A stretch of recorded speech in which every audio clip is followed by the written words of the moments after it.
sur ce stream. Donc le stream entre midi et 2, hein. Je pense que je vais garder ce créneau qui est pas mal. Ça risque d'être assez calme aujourd'hui puisque je crois que le site des impôts est toujours bloqué. On va aller voir. Je vais vérifier que tout marche avant.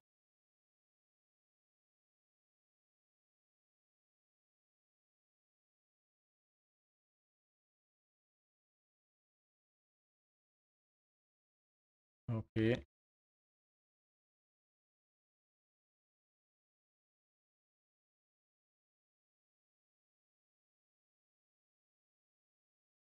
Alors au niveau du chat, bon, ça a l'air correct.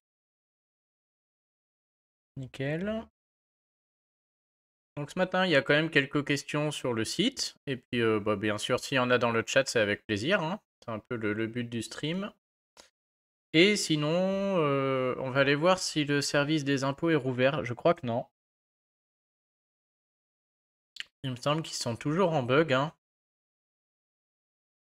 On va aller regarder. Je vais mettre en grand écran. On va aller faire un petit test. Donc apparemment, il y a pas mal de revenus pré-remplis qui étaient faux. Ah! Ah bah si, ça vient de revenir. Ok. Bon, apparemment, ils ont réussi à réparer. Ah bah cool, on va peut-être pouvoir faire aussi des... Je vais pouvoir maintenant filmer un peu avec l'espace en ligne. Et qu'est-ce qu'ils nous ont mis? Ok. Et ils nous renvoient ici, ils nous renvoient sur la page de connexion. Alors j'ai vu que maintenant le fisc proposait un service de visio aussi. Ok, ils ont fait tout un petit pataquès pas mal. Et je crois qu'ils proposent maintenant carrément de les appeler. Donc je sais pas s'il y en a qui ont essayé ça, je serais très curieux. Je sais plus où j'ai vu ça l'autre jour. Vous pouvez carrément faire une visio avec eux. Vous demander à être appelé, donc ouais, je serais très curieux de savoir ce que ça vaut. Est-ce qu'ils ont mis des professionnels derrière ou est-ce que c'est un peu la loterie? Il y en a des très bons, des moins bons, je sais pas trop. Je sais plus où j'ai vu ça. Peut-être ici.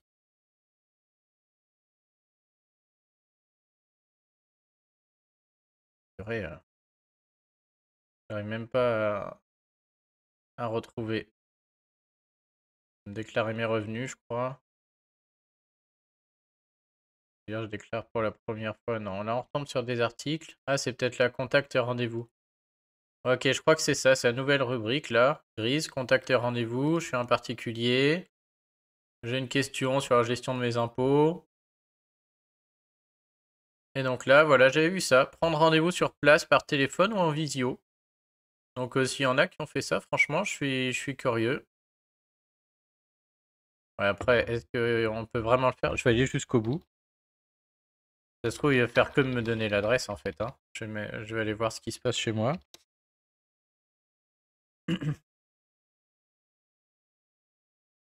Voilà, vous pouvez venir passer me faire coucou maintenant. Ok, donc on a l'adresse du centre des impôts. On a le numéro de téléphone, les horaires d'ouverture. Je vois pas de visio par contre, hein. Je vais remettre une autre demande. Ouais, il n'y a pas de visio. Ok, bah c'est peut-être dans certains centres des impôts. Là, j'ai que téléphone ou guichet, quoi. Après, c'est déjà pas mal, hein. Demander à être appelé à une heure particulière. Si ça marche, cette histoire, c'est quand même sympa, hein. Ah bah non, par téléphone, il veut pas. C'est marrant. Je vais aller au bout. Ah la vache. Prochain créneau disponible, fin avril. Oh, et en mai, il n'y a déjà plus rien. Ouais, ok, donc peut-être que ça marche, mais il faut se presser, hein. Putain, j'espère qu'il y a un mec compétent derrière, parce que là, la vache, il n'y a pas beaucoup de rendez-vous. Ok. Bon, en tout cas, bonne nouvelle. Au moins, le service est rouvert, donc tout le monde peut aller refaire sa déclaration. Ça, c'est une bonne chose. Au niveau des formulaires papier, il y en a plein qui me demandent. Je crois que c'est toujours pas là. On peut aller voir aussi. Mais à mon avis, je vous l'ai dit, hein, ce sera fin du mois. Voilà, ils sont pas là. Donc, il n'y a que les spécimens sur mon site. Vous aurez rien d'autre. Ça marchera pas. Ok. Bon, bah, je vais rechercher mes commentaires. Je finis mon café, et puis on y va.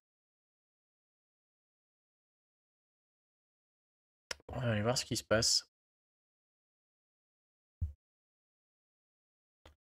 C'est bon. Juste obligé de les paramétrer pour cacher le nom un peu de tout le monde. Et puis après, j'ai besoin d'écrire un article sur la location meublée, sur les cases de ceux qui louent en Airbnb, etc. Donc voilà, j'irai prendre les cases dans la déclaration, on les regardera toutes un peu une par une, voir comment ça se passe. Mais bon, déjà, il faut répondre à tous les commentaires.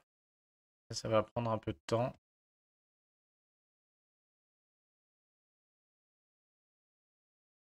Ok. Bon, mécaniquement, il n'y a pas trop de commentaires, hein. Vous allez voir, c'est forcément, vu que ce week-end, personne n'a pu déclarer, tout le monde a reporté. Il y en a 30.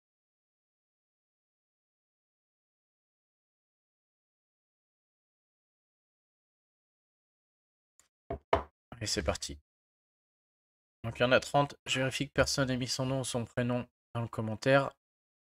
Et je vous l'affiche. Eric, ça c'est bon. Ok, allez, feu, c'est parti.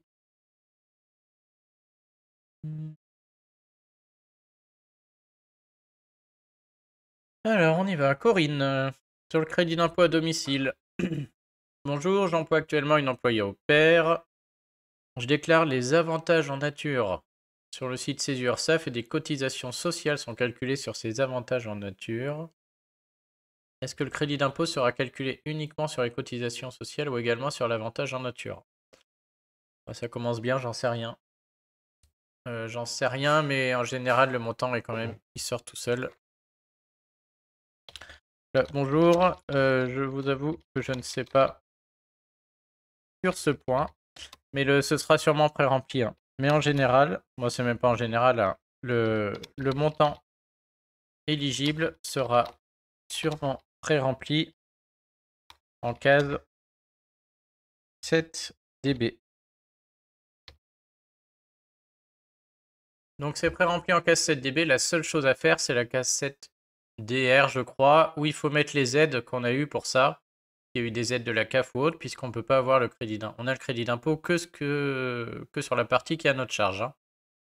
Donc si votre employeur ou la CAF vous a versé une aide, bien sûr, on l'enlève en la mettant dans la case 7DR et ça s'enlève de la 7DB avant de calculer le crédit d'impôt pour emploi à domicile. Alors, Eric, bonjour. Quel document utiliser pour effectuer une déclaration distincte avec un revenu de loyer en Pinel, appartement, et un revenu de loyer du garage, non compris dans le Pinel, puis des intérêts à déduire puisque le prêt inclut le bien dans son ensemble? Alors Eric qui me pose cette question sur la page où je vends l'e-book.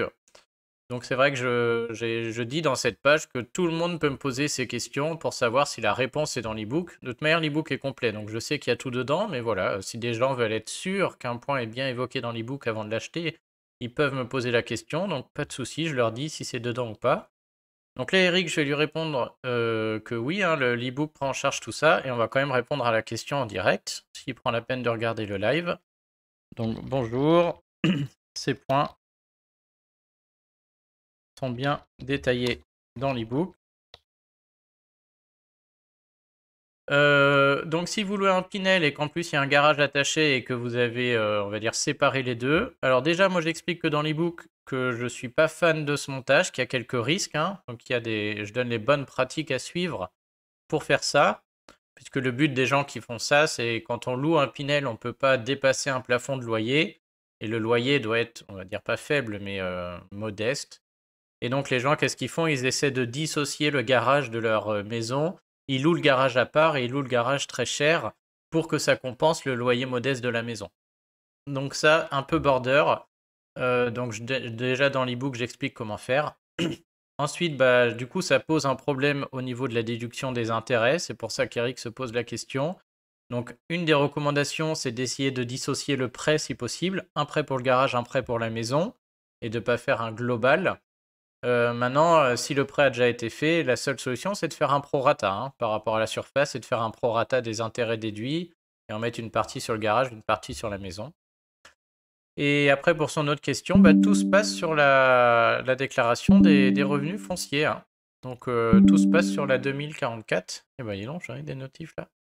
Et on fait une ligne pour le Pinel et une ligne pour le garage. Donc il n'y a pas trop de soucis à ce niveau-là. Alors Yves, la réduction d'impôt pour maison de retraite, celle-là à connaître, hein, je vous rappelle, vous connaissez quelqu'un en maison de retraite, tous les frais qu'il a, il peut les mettre dans la case. Vous allez voir mon article sur la maison de retraite. Et il a 25% de réduction d'impôt là-dessus. Hein. Alors bonjour. Mon épouse a dû placer sa maman, que nous avions chez nous auparavant, en EHPAD, en octobre. Suite à une chute avec rupture du col du fémur. Sa maman doit payer 2100 par mois, mais n'a qu'une retraite de 1500. C'est nous qui payons le solde chaque mois. Y a-t-il une possibilité de déduire ce montant sur la prochaine déclaration? Et oui, comment? Il va vraiment falloir que j'écrive. Je pense que je vais me le noter. On va faire ça dans les jours à venir. Donc la réduction d'impôt pour maison de retraite, c'est possible pour la personne qui est dans l'EHPAD et qui paye. Si les enfants l'aident, c'est plus la même chose. C'est une pension déductible. Et c'est vrai que j'ai pas écrit d'article là-dessus. Donc je vais le faire dans la semaine. Donc bonjour. Ta maman. On va dire que la mère qui paie une partie de la maison de retraite a le droit à la réduction d'impôt citée. Votre femme qui l'aide, alors elle n'a pas le droit à la réduction, n'y a pas droit, mais elle peut déduire la somme. C'est dans les cases 6. Hein. Bon, je vais lui donner la case, on va aller voir la case. Il y a la peine de faire des lives, autant que c'est pour montrer la case. Hein. On va aller voir les 2042. Je crois même que les cases, elles sont sur le formulaire de base. Je regarde celui de l'an passé parce que ça n'a pas changé. J'aurais dit 6 GU. Voilà.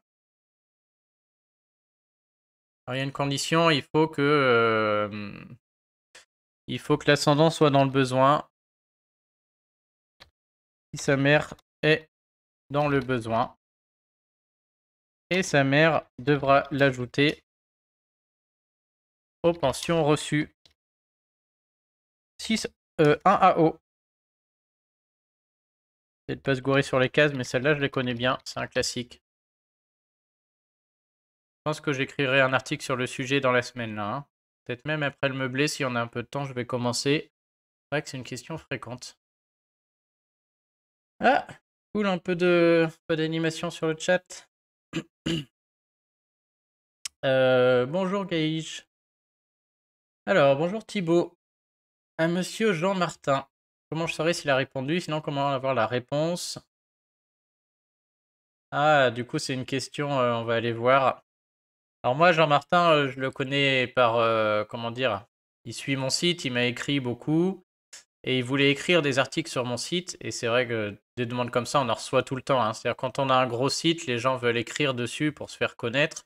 Et malheureusement, il y a à boire et à manger. Donc moi, j'ai toujours dit non. Sauf à Jean Martin, puisque lui, on est sur quelqu'un qui a une expertise vraiment très forte sur un domaine particulier. Il était inspecteur des impôts. Et maintenant, il est avocat. C'est-à-dire qu'il aide les particuliers qui ont un contrôle fiscal à voir comment faire. Et donc c'est vrai que du coup je l'ai laissé écrire 2 articles qui sont voilà, sur les redressements qui sont très bien, mais où moi j'ai pas la main. Et on va aller les voir. Et le problème c'est que les gens qui posent une question là-dessus, bah moi je peux en général pas répondre, hein, puisque c'est vraiment son domaine d'expertise. Et malheureusement je peux pas non plus le solliciter pour voir s'il a répondu. On va aller voir quand même. Ta question si je la... Mince. Voilà, j'ai enlevé la pub sur mon site, je vais me rebloquer. Hein. Hop. Ne faites pas ça chez vous, mais... Alors, on recommence. Jean-Martin. Voilà, les deux... Alors, Gaël, je sais, c'est sur quel article que tu avais posté un commentaire sur le contrôle fiscal? On va aller voir. On va aller voir celui sur le contrôle fiscal.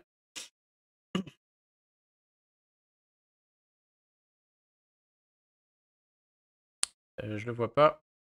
Peut-être sur l'autre.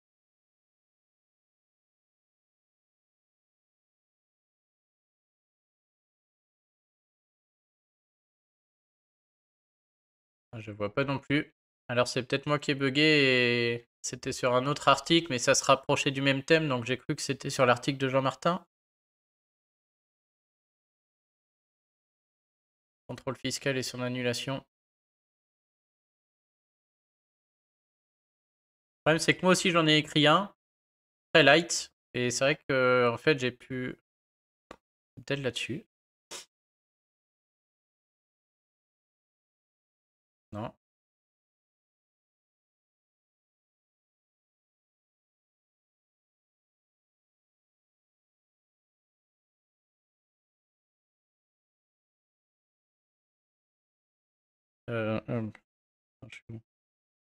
Peut-être celle-là.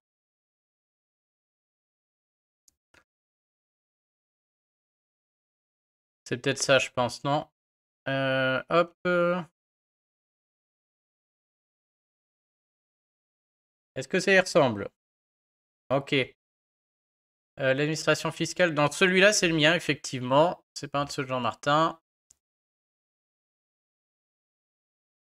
Ouais, est-ce que l'erreur de date peut permettre l'annulation du contrôle? Ouais, voilà. Typiquement, moi, j'en sais rien.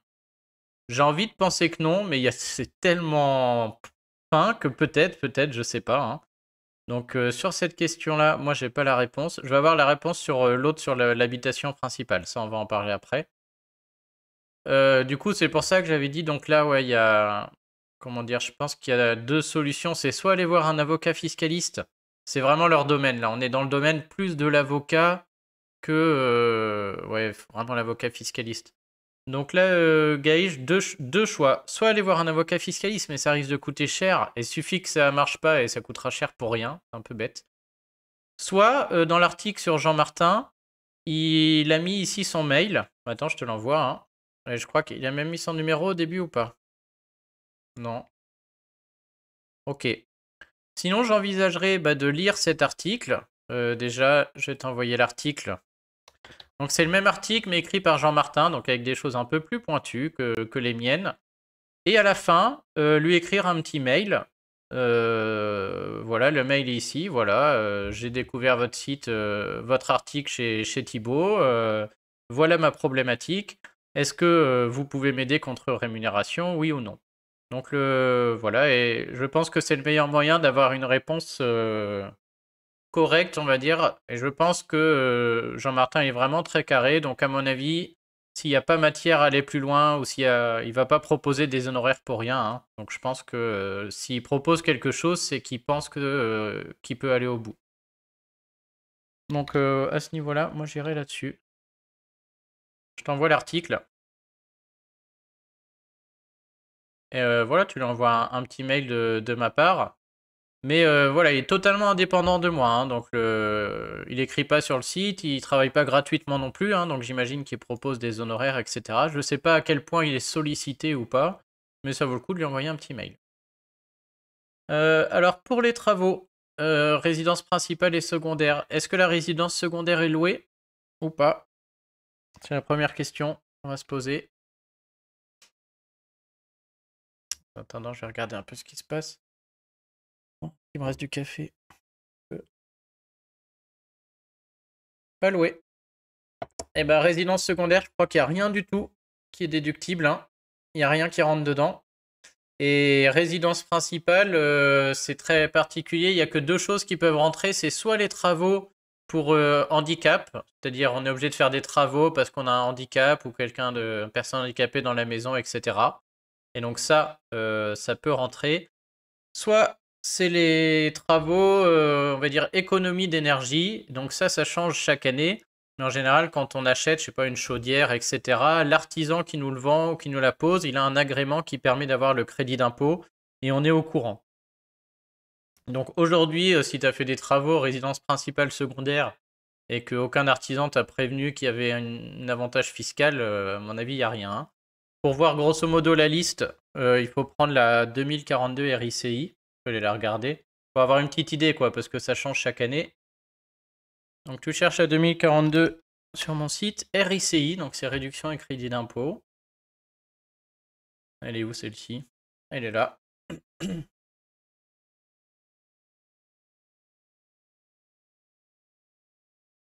Et donc c'est en page 4 ou 5, je crois, de cette déclaration. C'est là où on a toutes les réductions, tous les crédits d'impôt, hein. Et donc pour te donner une idée, voilà. En page 2 même maintenant.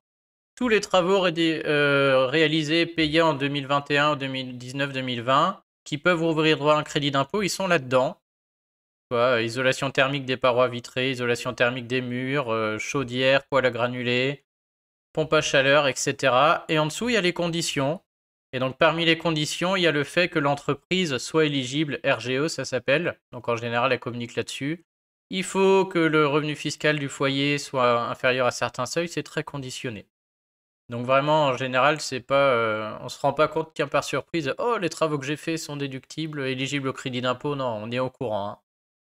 Mais bon, voilà, tu peux regarder là, tout est là-dedans. J'ai pas d'article sur le sujet parce que ça change chaque année. Et voilà, c'est très pénible à faire. Il y a aussi des conditions au niveau thermique et autres. Enfin, c'est un enfer, hein. Et ça change tout le temps, donc j'ai pas écrit dessus, mais tout est là-dedans. Et donc dans la résidence principale, il n'y a pas grand-chose, hein. C'est soit ça, quelque chose qui rentre là-dedans, soit des travaux pour handicap. Point barre. Résidence secondaire, si elle n'est pas louée, il n'y a rien. Donc non, là, désolé, pas d'optimisation à ce niveau. Bonjour Romain, comment ça va? Alors Romain, bon, on va enchaîner avant de reprendre les commentaires. Alors Romain, question succession. Alors je souhaite optimiser et anticiper la succession entre mes grands-parents, parents et moi-même. C'est une très bonne idée. Je parcours le site qui est très bien fait, ben merci. Vers qui se tourner pour faire cette évaluation patrimoniale avec optimisation des droits de succession? Alors oui, notaire, ça c'est difficile. Alors, 3 options. La première, c'est que moi déjà je peux le faire, c'est-à-dire que je propose des formations par téléphone.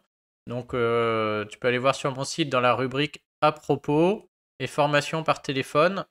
Il faut m'envoyer un vrai topo, hein. C'est-à-dire j'ai besoin de connaître le patrimoine des grands-parents, des parents et les objectifs et que je puisse estimer le temps à passer.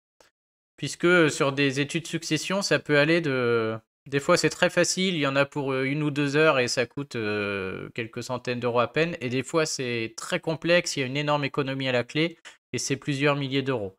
Après, si tu veux voir directement quelqu'un, il y a 2 options. Soit le notaire, mais malheureusement, il faut trouver directement un très bon notaire, et donc à moins d'en connaître un. Et les notaires, ils savent faire, ils savent calculer, mais des fois, ils savent pas expliquer. Et du coup, il y a beaucoup de gens qui passent par un notaire et qui sont très déçus parce que ils n'ont pas compris ce qui s'est passé, quoi. Ils savent pas si c'est bien ou pas. Ils savent pas. Donc le notaire, si tu en as un très bon, pourquoi pas. L'avocat fiscaliste, je ne pense pas, à moins que ce soit vraiment une énorme problématique avec une transmission d'entreprise, peut-être des fois de terres agricoles, des choses comme ça. Mais sinon, l'avocat fiscaliste ne s'impose pas encore, sera plus cher. Et une autre option là-dedans, c'est le conseiller de gestion de patrimoine indépendant, hein. Donc c'est là où je travaillais avant, c'est-à-dire que il y a des cabinets de gestion de patrimoine indépendants. Donc là encore, il y a des gens qui vendent des produits financiers, mais il y en a d'autres qui sont très bons. Et l'idée, c'est que eux, ils ont peut-être un service qu'on appelle un back-office. C'est là où moi je bossais. Et donc c'est un service qui propose des études d'optimisation, succession, etc. Le meilleur moyen de savoir si c'est bien ou pas, c'est si l'étude successorale est payante, hein. C'est toujours pareil. Je crois que j'avais fait un article là-dessus. Si l'étude successorale est gratuite, je vais être simple, c'est de la merde. C'est pas possible de faire un truc gratuit qui... C'est pas possible. Que si elle est gratuite, ça veut dire qu'ils comptent se rémunérer derrière en vendant un produit ou autre. Et s'ils te font une étude successorale en se disant on va lui vendre un produit à la clé, le conseil il est biaisé. Ils vont mettre le conseil pour aller vendre le produit. Donc trouver un cabinet de gestion de patrimoine indépendant qui vend une étude successorale avec quelqu'un qui vient la présenter, etc. Voilà, même si c'est cher, même s'il y a des honoraires, au moins c'est un premier gage de qualité, hein. C'est vraiment indispensable. Je crois que j'avais écrit un article là-dessus au début. Donc voilà, Romain, ouais, malheureusement, il n'y a pas de bonne solution, hein. Si la confiance est là, tu peux m'écrire. Sinon, aller rencontrer quelques cabinets de gestion de patrimoine, ça vaut le coup. Je me demande si j'avais pas écrit un article là-dessus où au tout début. Ouais, c'est ça. C'était sur l'étude patrimoniale. Avec cette phrase que j'aime bien, hein, si vous trouvez la compétence chère, essayez l'incompétence. Là, on est en plein dedans, hein. Donc, une étude successorale doit être payante. Je vois pas comment ça peut en être autrement, hein. Et donc, ouais, voilà, c'est un peu cet article. Ça fait longtemps que je l'ai pas vu, mais il est encore à jour. peux lire un peu pour avoir voilà, une idée un peu. Et donc le prix d'une étude patrimoniale, voilà, comme une étude successorale, hein, c'est pareil. Hein. C'est entre 100 et 300 € de l'heure pour quelqu'un qui est compétent. Ça dépend de la rédaction de l'étude, mais aussi de la présentation, c'est très important. Hein. Il faut qu'à la fin de l'étude, tu aies compris ce qui a été proposé et que tu vois l'économie que ça procure. Hein. C'est-à-dire que moi, quand je fais une étude succession, la première chose que je fais, je vous dis, voilà, si vous faites rien aujourd'hui, au décès de un tel, lui, il reçoit ça, il paye tant. Puis au décès de lui, eh ben, lui, il reçoit ça, il paye tant. Au final, vous avez payé 200 000 d'impôts. Maintenant, on va faire ça, ça, ça, et l'économie, elle est là. Et donc voilà, ça se présente comme ça, quoi. Et donc les tarifs, bah, malheureusement, hein, ça peut aller jusqu'à 4 000 €, etc. Mais bon, sur une étude succession, c'est pas délirant parce que des fois, il y a des centaines de milliers d'euros d'économies. Donc tu peux lire ça déjà, Romain, un petit peu. Et si tu as d'autres questions, Romain, n'hésite pas. Ah, Marie-Paul, bonjour. Comment ça va? Devient une grande adepte du Twitch, c'est sympa. Alors, le formulaire 2074 est toujours pas dispo. On va aller regarder, mais à mon avis... Ah, je peux peut-être trouver le spécimen. Non, il n'est pas dispo. Alors, c'est ce que je dis souvent, Marie-Paul. À mon avis, il n'est pas près de l'être. Hein. L'an dernier, ils ont sorti les formulaires tout début mai, un truc comme ça. Donc, je serais même pas surpris que ce soit pas. En plus, avec le bug qu'ils ont eu, ça se trouve, ils vont pas le sortir avant 3 semaines. Hein. Donc, à mon avis, on n'est pas près de le voir. Alors maintenant, moi, je l'ai pas sur mon site, donc j'ai pas été extraire le spécimen. On va regarder un autre endroit. Alors, je vais te montrer. Je sais pas si tu avais vu le live, le précédent, où j'expliquais ça. C'est-à-dire qu'avant de sortir les formulaires, ils nous donnent ce qu'on appelle un spécimen. Je trouve où Actu Impôt. Ouais, c'est là. Et on voit un peu à quoi ils vont ressembler. Pardon. Donc on a les 2042, ça je les ai. Je sais pas si on a le spécimen de la 2074. Ils sont là-dedans, c'est une page spéciale des impôts où ils sortent les formulaires en avance. Et des fois on a certains formulaires, notamment ceux que j'ai mis sur mon site. Hein. On les connaît du coup, mais on va voir peut-être là-dedans. Non. Dans plus-value avec un peu de chance. Ah, ils l'ont pas mis. Ouais, plus-value IMO, plus-value immobilière. Je les fais toutes hein, pour voir, mais à mon avis, celui-là, peut-être il va être dans les formulaires à la fin. Mais je pense que pour celui-là, il va falloir attendre. Les charges à déduire. Les dons.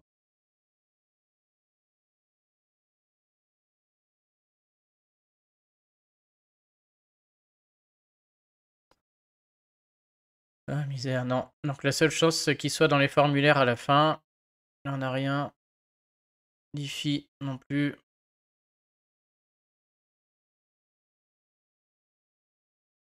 Ok. Donc, alors, formulaire, voyons ce qu'on a. Ah, il est là. Oh là là, coup de chance. Alors, donc Marie-Paul, ils sont là. Donc, alors, attention, je les montre. Hop. C'est ce qu'on appelle des spécimens. Hein. Voilà, c'est-à-dire que... Mais bon, ils vont ressembler exactement à ceux du gouvernement. Hein. C'est le... On va dire que c'est la version anticipée, mais après ils vont les mettre, ils vont un tout petit peu les mettre en forme, mais toutes les cases sont bonnes, etc. Donc je sais qu'il y en a des fois qui impriment les spécimens, qui les envoient, et ça marche. Jusqu'à présent, voilà, j'ai jamais vu. Mais je conseillerais quand même d'attendre la version finale. Mais voilà, si tu veux une idée, ils sont tous là. Hop.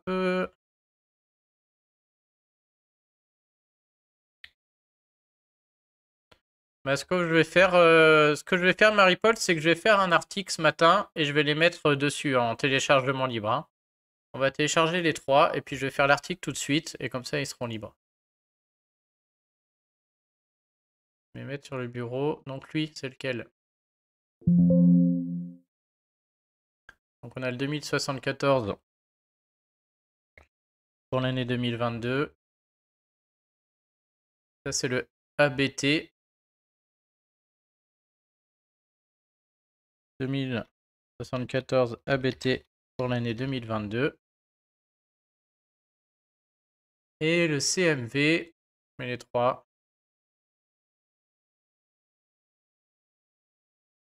Pour l'année 2022. Ok, ok. Bah, je fais ça dans l'après-midi. Et donc dans l'après-midi, page d'accueil du site. Hein. Hop. Je le mets en première page. Ok, donc il apparaîtra là à la place de ça là. Et de toute manière, cet article, je vais l'enlever puisque le service a réouvert. Ok, bah je fais ça tout à l'heure. Je finis ma réponse aux commentaires.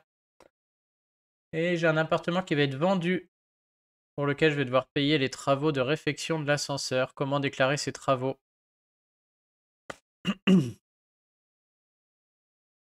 Alors, à partir du moment où les travaux ils sont réalisés et que le bien n'est plus loué, on ne peut plus déduire. Hein. Ça, c'est impossible. Et donc, effectivement, ils pourront être pris en compte dans le calcul de la plus-value, mais à voir. Je crois que pour la plus-value immobilière, j'ai un article que je vais t'envoyer.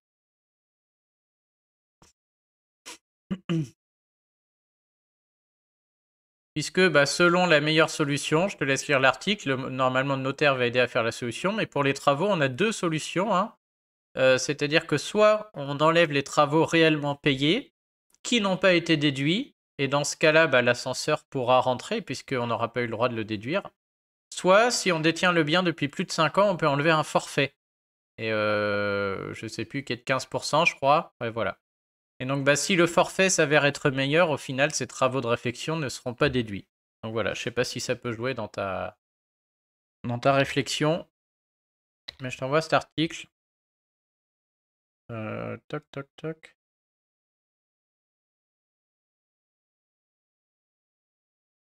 Mais à partir du moment où le bien est plus loué, on peut rien déduire. Hein. Dès que la location est terminée, toutes les charges qui arrivent après que le locataire soit parti, c'est terminé. On n'a plus le droit de déduire. Non, non, bien sûr, non. C'est soit le forfait, soit on déduit les travaux dans la plus-value. Ouais, il faudra choisir. Donc il faudra voir si l'ensemble des travaux réalisés non déduits dépasse 15% ou pas. Les 15%, c'est que si tu détiens le bien depuis plus de 5 ans. Hein. Et le notaire, normalement, fait ça. Hein, et il va être en capacité de faire ce calcul et de choisir le meilleur choix. Hein. C'est très souvent les 15%.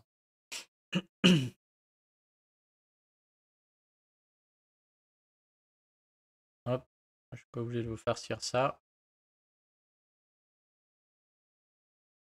Donc voilà.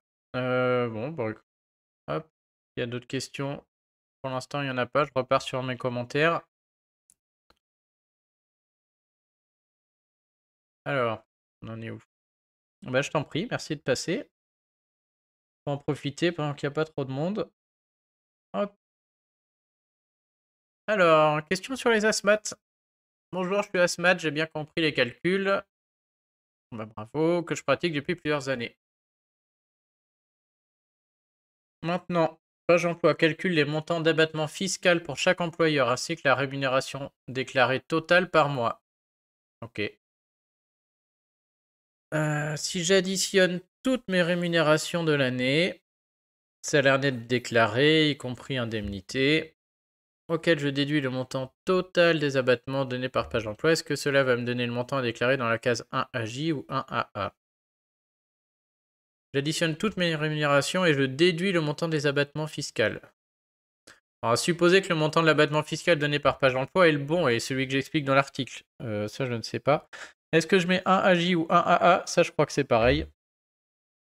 On va aller regarder les cases, mais à mon avis, c'est les mêmes.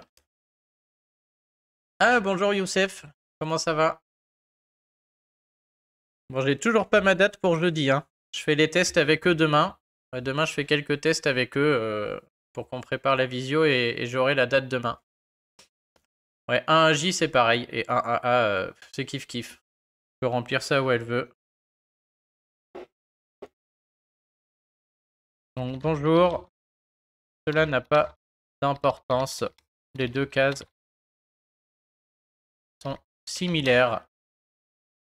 Normalement c'est 1 AA, mais...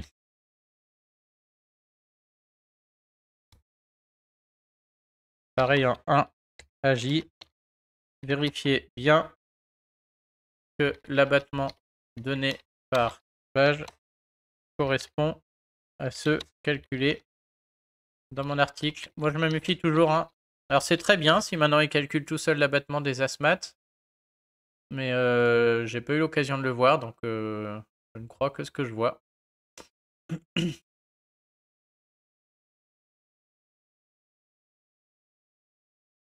Oui, bien sûr, Youssef, on pourra poser des questions. Donc, je sais que Portail Auto-entrepreneur récolte des questions. Et puis après, ils vont les poser en direct, mais en plus, pendant le live, tu pourras en poser en direct, ouais. Et moi, j'aurai accès au chat, donc ouais, ouais, pas de souci. C'est prévu. Béatrice, ce matin, je consulte ma déclaration d'impôt qui me disait que je recevrais 435 de remboursement. Là, quand je retourne sur le site, il n'y a plus rien de mentionné. C'est sûrement à cause du bug, donc bonjour. Donc déjà, il y a eu un bug ce week-end. Il faut recontrôler sa déclaration. Donc tous ceux qui ont fait leur déclaration la semaine passée, il faut recontrôler hein, parce que les chiffres pré-remplis étaient faux. Et s'il y a droit à un remboursement, en général, il est versé courant août, hein, fin juillet, début août. Faut attendre un peu. Une question sur les SCI. Bonjour, on m'a dit que je pouvais déduire... Ah, Didier est aussi fort que moi en orthographe. Ça fait plaisir. Que je pouvais déduire l'acompte payé pour les contributions sur les revenus locatifs. Alors, qu'est-ce que c'est que ça? L'acompte payé pour les contributions sur les revenus locatifs de ma SCI. Alors déjà, moi, dans l'article qui est là, j'ai vraiment mis tout ce qu'on peut déduire, hein. Tout ce qu'on peut déduire, c'est dans l'article. Donc déjà, quelque chose qui n'y est pas, il y a peu de chance. Maintenant, est-ce que soit il s'est mal exprimé, soit c'est quelque chose que je ne connais pas. Ah non, c'est quelque chose que je connais pas. Hop.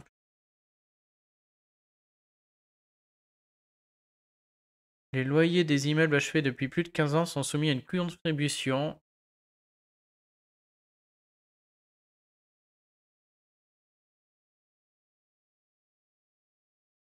Ah, mais c'est une SCI à l'IS. Ah non. Ouais, si, quand même. C'est pour ça que je connais pas. Ouais, ok. Parce que l'article, c'est pour les SCI qui sont à l'IR. Et là, on est sur une SCI à l'IS. Je vais lui demander, bonjour, est-ce que c'est une SCI donc à l'impôt sur les sociétés et auquel cas la fiscalité est totalement différente et relève d'un expert comptable? Ou est-ce que c'est à l'IR et dans ce cas, là, ça relève de ma compétence? Et si j'ai pas mentionné dans l'article, c'est sûrement que c'est pas déductible. J'irai voir si c'est à l'IR, mais à mon avis, c'est à l'IS son truc. Alors, l'enfant majeur pour réduire l'impôt. Bonjour, ma fille de 18 ans et demi suit des études, prépare un bachelor, elle n'est pas boursière, handicapée, à moins de 50%. Elle est toujours rattachée. Peut-on déduire les frais de scolarité annuels de 7050 euros? Il me semble que j'ai mis dans l'article ça ou dans les commentaires. J'ai déjà eu la question, j'avais dû aller chercher. C'est vrai que j'ai un petit bug parce qu'il me semblait que c'était pas possible et le texte autorise quand même un peu. On va peut-être aller voir. Son loyer de 500 euros, les achats d'équipements de son loyer, au total le montant des dépenses. Qu'est-ce que je peux déclarer et où sur la feuille d'impôt? Alors déjà, soit elle est rattachée et vous pouvez rien déduire, soit elle sort du foyer et là vous pouvez déduire et elle rajoutera dans ses revenus. Toujours le même schéma, hein. Au niveau des frais de scolarité, non, c'est pas là. Il me semblait l'avoir mentionné pourtant. On va aller voir. Dans les pensions déductibles de base, hein, c'est ce qu'on appelle hop, c'est les frais d'habillement, de logement, de nourriture. Mais il me semble effectivement que les frais de scolarité, il y a un petit quelque chose dans le texte.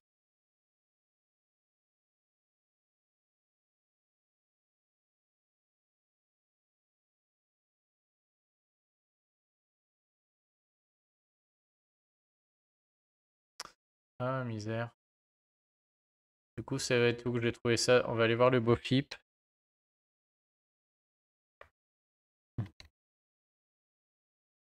Donc les pensions, parfait, c'est ça. Qu'est-ce qu'on peut mettre dedans? Donc ça, c'est le BOFIP, hein. Je vous rappelle, les BOFIP, c'est le texte en vigueur qui nous donne toutes les conditions. Et ça va nous dire ce qui peut rentrer dans la pension, à mon avis. Alors, l'obligation alimentaire. Donc, ce que je vous dis, la nourriture, le logement, mais aussi tout ce qui est nécessaire à la vie, l'habillement. Ah, et ouais, il y a les dépenses de scolarité. Après, dans quelle mesure? Parce que 7 000 €, ça me paraît haut, hein. Ouais, il n'y a pas de mesure et il y a cette notion de démuni de ressources qui fait que on peut regarder des jurisprudences, mais peut-être si l'école est nécessaire du fait de son handicap, ça pourrait passer. Regarde s'il y a une jurisprudence qui s'y rapproche, hein. Versement fait par un père à sa fille majeure séparée atteinte d'une infirmité ne lui permettant qu'une activité professionnelle réduite. Cette dernière se trouvait même avec la pension dans l'incapacité de subvenir entièrement par ses propres moyens à elle et ses 3 enfants. Et dans ce cas, ça a été accepté. Donc quand les enfants sont au chômage, il y a des déductions de pension acceptées dans les cas suivants. Et là, on voit un peu ce qui a été refusé. Ok, donc je vais lui envoyer le texte. On voit des exemples à l'alinéa 70, 60, 70, 80 de ce qui est accepté ou pas. Et donc, ce sera à lui de juger. À elle de juger, pardon, c'est Marie. Alors, bonjour. Donc, soit l'enfant est rattaché et rien n'est déductible,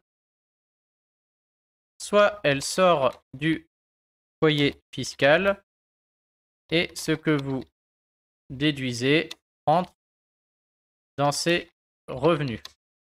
Le texte permet bien de tenir compte des frais de scolarité. Mais là, elle va arriver au plafond de 6 000 €, on n'a rien de temps, hein. Total des dépenses, elle est au-dessus du plafond, hein. Mais sans mentionner dans quelle mesure il y a des exemples de ce qui est accepté ou non aux alinéas 60 à 80.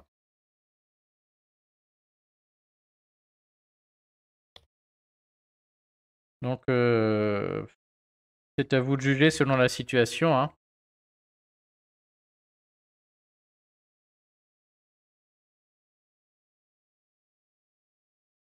Et bien sûr, il faut calculer ce qui est le mieux.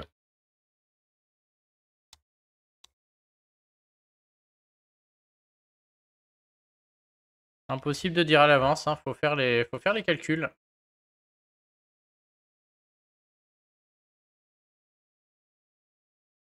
Alors, Annie, information précieuse, je vous remercie. Je prends note que les impôts effectuent le remboursement d'un trop perçu avec un délai que je juge inacceptable. Et personne ne s'en plaint. Hop, oui, bah, je suis totalement d'accord, mais malheureusement, je ne peux qu'approuver ce commentaire et je peux rien dire, hein. Donc l'idée, hein, je vous rappelle que en 2022, tout ce que vous payez à la source, c'est pour l'impôt 2023, donc on paye un an avant. Et souvent, c'est surévalué, on paye trop, donc c'est bien une avance de trésorerie. Et vous serez remboursé qu'en septembre de l'année prochaine. Mais ça, depuis que c'est l'impôt à la source, c'est comme ça. Hop, alors, ma fille, 21 ans en septembre, elle est handicapée, elle travaille et vit à la maison. Est-ce que je peux la laisser sur ma feuille d'impôt? Bah, jusqu'à 21 ans, oui, hein. J'ai mis la condition dans l'article. Bonjour. Si elle répond à la condition d'âge donnée dans l'article, c'est possible. Mais il faudra ajouter ses revenus au vôtre. Donc à voir du coup, est-ce que c'est mieux de la sortir et qu'elle déclare seule ses propres revenus ou est-ce que le rattachement reste intéressant? Merci pour les renseignements, mais les impôts pourraient rembourser plus vite. Oui, c'est ce qu'on vient de dire. Bah là, je gagne du temps, bien parfait. Alors, Justine, une question à laquelle je n'ai pas trouvé de votre réponse dans l'e-book. Oh là là, bah alors là, enfin, je rajoute si c'est vraiment le cas, ce serait rare. J'ai acheté un appartement en 2021 afin de le mettre aussitôt en location. Lors de la signature chez le notaire, j'ai payé au vendeur au prorata temporis une partie des charges de copropriété et une partie de la taxe foncière, dont le montant a été calculé d'après l'année 2020. Puis-je déduire ces deux sommes dans la déclaration 2044 en prenant soin de déduire la TOM? Effectivement, j'explique ça, hein. Surtout, on ne déduit jamais la taxe sur ordures ménagères, sinon c'est redressement fiscal. Si oui, le vendeur devra-t-il en miroir déduire de sa propre déclaration 2044 les deux montants que je lui ai remboursés? Bah pour moi, oui, hein. Ouais, c'est vrai que c'est mentionné indirectement dans l'e-book, mais ça fait partie des charges déductibles qui sont mentionnées. Donc c'est vrai que le texte ne précise pas ce qu'elle le paye sur un moment où elle ne l'avait pas. Ouais, peut-être que non, du coup. Parce que quand elle a payé ses charges, c'était pas son locataire à elle, c'était son locataire à lui. Donc j'ai plutôt envie de dire que non, hein. J'ai acheté l'appartement en 2021. Et les charges de copro et la taxe foncière. Ça dépend en fait. Hop. Donc, bonjour. Si la part charge de copro et taxe foncière, du coup il y en a deux, c'est si les parts, on va dire si les montants charges de copro et taxe foncière payées correspondent à un moment où vous louiez le bien, alors je pense qu'on peut admettre que c'est déductible. Mais j'ai peur que là ce soit pas le cas et du coup c'est pas elle qui louait le bien donc c'est pas déductible. Et comme j'explique dans l'e-book, tant qu'on loue pas le bien, les seules choses déductibles c'est les lignes travaux et les lignes intérêts de la banque là. Donc les deux là ne rentrent pas dedans, hein. Sinon, comme expliqué dans l'e-book, les seules choses déductibles tant que le bien n'est pas loué, c'est la ligne travaux et la ligne 250.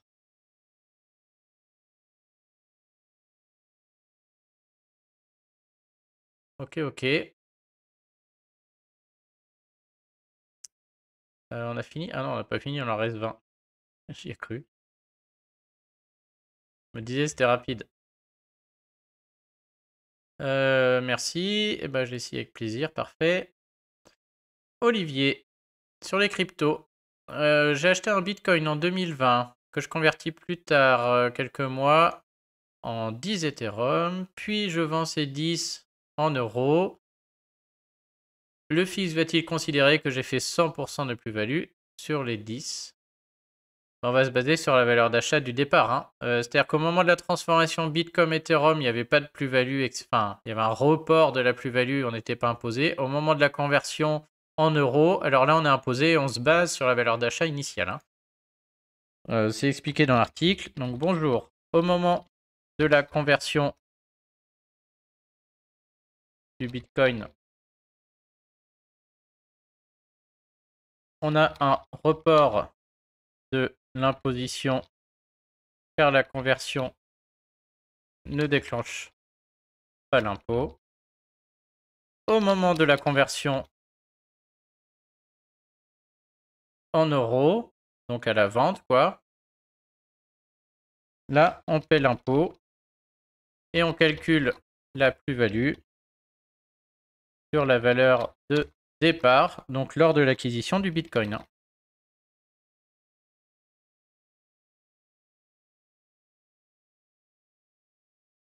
Formulé autrement, vous n'allez pas purger la plus-value au moment de la transformation, hein. Sinon ce serait trop facile, hein.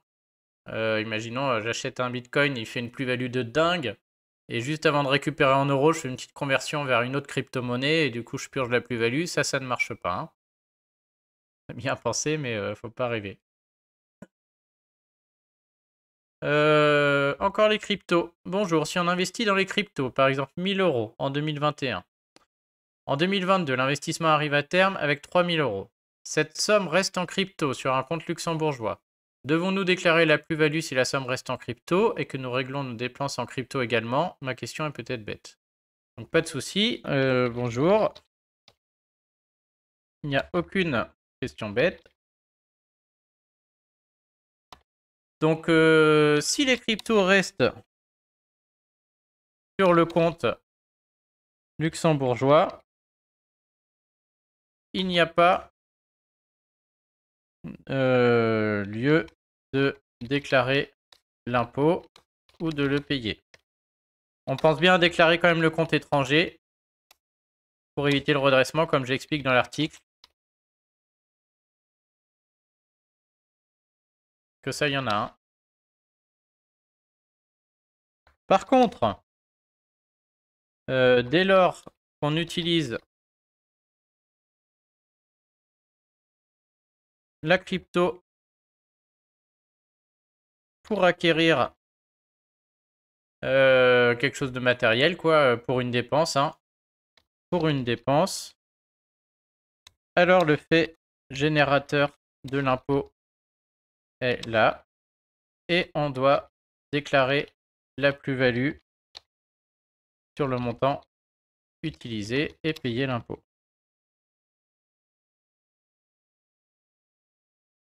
Donc bien sûr, hein, dès lors que si elle l'utilise pour acheter une voiture, bah là, hop, on a transformé cette crypto en quelque chose de matériel, donc en euros si vous voulez, et du coup on calcule la plus-value, on va payer l'impôt.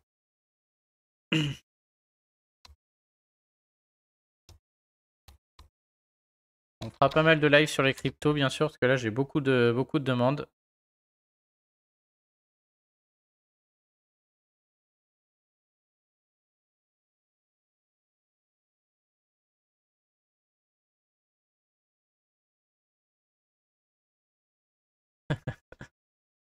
Je rigole parce que le prochain commentaire, en commentaire, les gens ils peuvent mettre le nom qu'ils veulent. Elle a mis comme nom Madame paye moins d'impôts. Bonjour Madame paye moins d'impôts du coup. Bonjour Monsieur corrige ton impôt. Je souhaite savoir comment déduire les paniers repas. J'en profite pour une seconde question. J'ai une voiture de service. Il m'arrive parfois, après accord selon le lieu de mes chantiers, de rentrer directement avec. Puis-je déduire tout de même les frais réels? Ah, bah Madame paye moins d'impôts, je vais pas avoir des bonnes nouvelles là. Alors les paniers repas, c'est comme les tickets repas, hein. On peut aller voir l'article, mais j'explique dans les frais réels là. C'est la règle pour déduire les repas aux frais réels est un peu particulière. Et là, elle va pas être avantageuse, hein. Donc il est où? Les frais de repas. Donc c'est 4,95 par repas. Donc on calcule le nombre de jours qu'on a travaillé et on peut enlever 4,95 par repas. Malheureusement, c'est où? Hop. Ça marche si et seulement si on ne peut pas rentrer à pied. Sinon, c'est impossible de déduire les frais de repas. Si on ne rentre pas le midi et qu'on n'a pas de cantine sur le lieu de travail. Enfin, ça marche si on ne rentre pas le midi et qu'on n'a pas de cantine. Donc si on a une cantine, ça marche pas. Et si on a des tickets resto, je l'ai mis où? Voilà. Il faut aussi soustraire la participation de l'employeur au ticket restaurant. C'est-à-dire que si voilà, mon employeur me finance des tickets resto à hauteur de 4 €, bah, je ne peux plus déduire 4,95, mais 4,95 moins 4, ça fait 0,95 par jour. Et donc dès lors que mon ticket resto vaut 5 €, c'est pareil.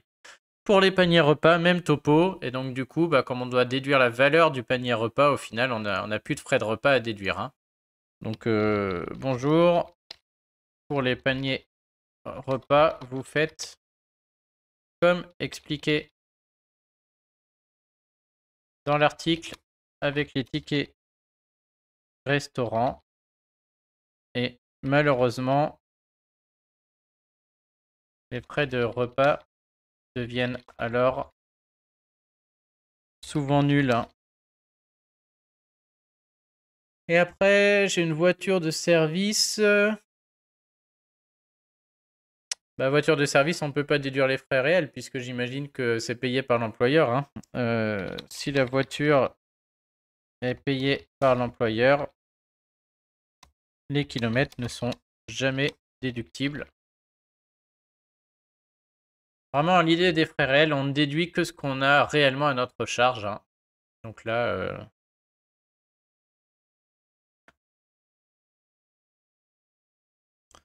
ah, merci.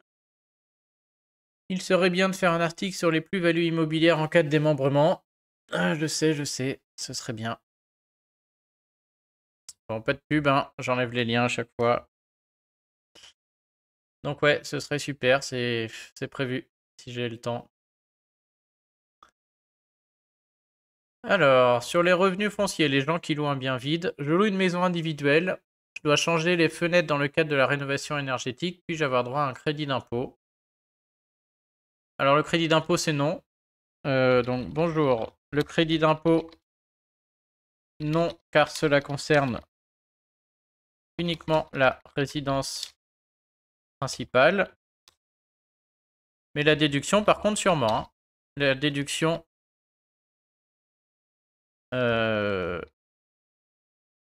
est sûrement possible si vous louez. Vous pouvez regarder le texte à la fin. Il me semble que les fenêtres, ça rentre dans les choses travaux d'amélioration déductibles.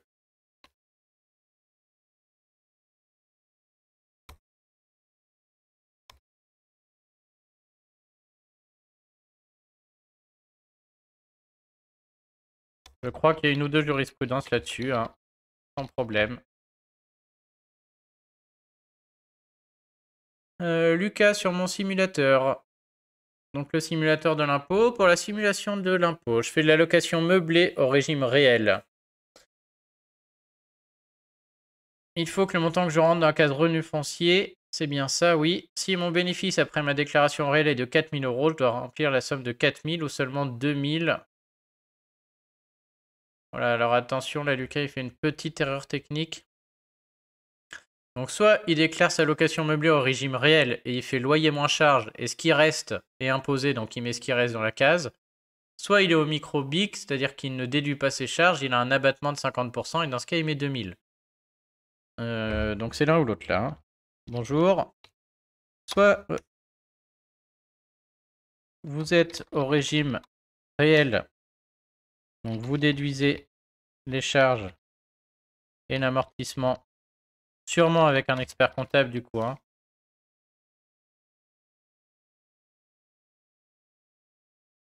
Et dans ce cas, vous mettez le montant final en case revenu foncier.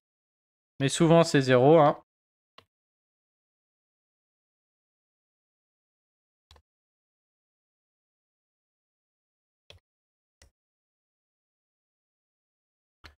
Soit vous êtes au micro-BIC et vous ne pouvez rien déduire. Vous mettez alors 50% des loyers en case revenu foncier. J'explique, leur envoyer vers la fiscalité des revenus meublés quand même un peu, puisque là je vois qu'il y a quelque chose qui est pas compris.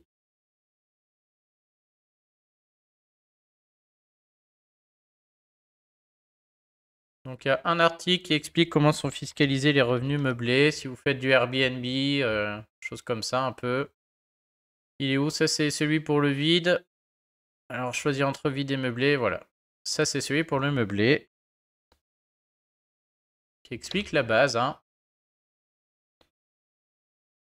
Ce que je viens de mettre, hop.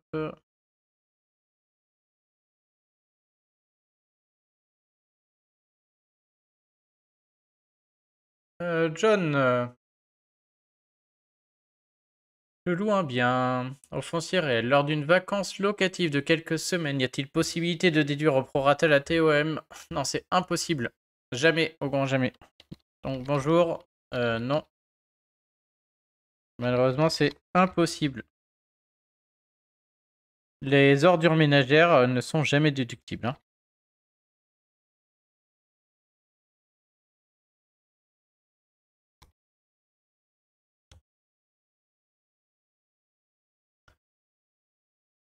Ah, je vais quand même aller vérifier, hein, mais on va aller vérifier, mais hop.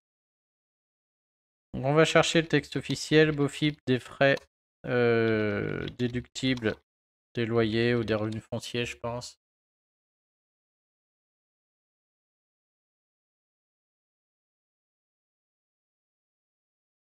C'est pas celui-là que je cherche.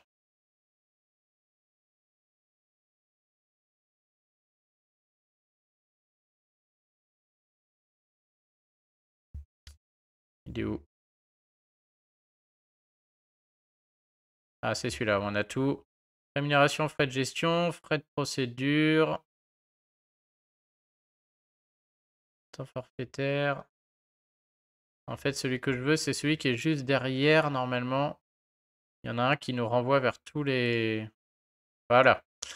Donc d'abord, tout ce qui est frais d'administration, tout ce qui est indemnité de élection, et donc tout ce qui est dépenses de travaux, impôts. Et donc les ordures vont être là-dedans. Et donc on va voir s'il y a une petite exception sur les ordures quand le bien n'est pas loué. Les impôts occupant normalement la taxe d'enlèvement sur les ordures ménagères. Et donc ça, c'est pas déductible. Hein. Impôt non déductible, voilà. C'est le seul moment où c'est mentionné. Donc non, ça reste... on va voir, on voit que j'ai une réponse du Sénat là. C'est des questions écrites sur lesquelles on a des réponses. Alors, Monsieur Jacques, qu'est-ce qu'il nous raconte? La somme à récupérer doit comprendre les 8%. Évidemment, si n'est pas indispensable une mise au point. Ouais, non, donc c'est encore un autre sujet. Donc on n'a rien, donc ça rentre pas. Hein. C'est un grand nom. Pas de souci. Marie-Paul, encore une fois, profite, hein, Marie. Moi, tant que j'arrive à suivre le chat et qu'il n'y en a pas trop, j'y réponds. Hein. Donc aucun souci. En 2021, j'ai fait des travaux d'entretien de la toiture afin de prolonger sa vie. Ces travaux donnent-ils droit sur la Non, sur la résidence principale, ça rentrera pas. Hein. C'est que les travaux normes handicapés ou avec un artisan éligible RGE. Donc, travaux d'énergie, tout ça. Donc le toiture, non. D'ailleurs, moi-même, hein, j'en ai fait aussi sur le même genre de travaux et rien du tout. Étant personnellement concerné, je pense que je le raterais pas s'il y en avait un. Mais non, ça rentre pas, malheureusement. Alors ça, c'est le même que tout à l'heure. J'ai l'impression. C'est le même que tout à l'heure. On a déjà répondu. Evelyne, on a constitué une SCI familiale avec nos enfants. Nous occupons la totalité des locaux à titre gratuit. Devons-nous faire une déclaration 2072? Nous n'avons pas de revenus de location meublée. Vous pouvez toujours en faire une en mettant 0 partout. Bonjour, vous pouvez toujours en faire une en mettant 0 partout au cas où. Mais ça n'aura pas d'incidence.